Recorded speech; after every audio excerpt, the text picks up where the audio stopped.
চলুন আজ আলোচনা করি যে সকল ব্যক্তি মাসের 29 তারিখ জন্মগ্রহণ করেন তাদের ব্যাপারে।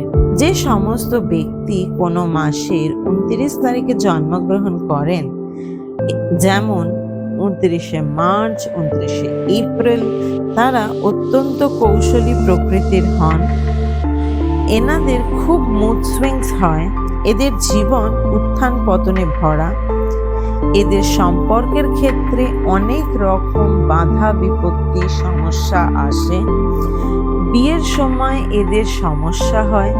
পুরুষদের ক্ষেত্রে মায়েদের দীর্ঘমেয়াদী সমস্যা সাধারণত বর্তমান থাকে। এই ধরনের আরো তথ্যের জন্য আমাদের চ্যানেলটি সাবস্ক্রাইব করুন এবং কনসালটেন্সির জন্য উল্লেখিত নম্বরে কল এবং হোয়াটসঅ্যাপ করুন।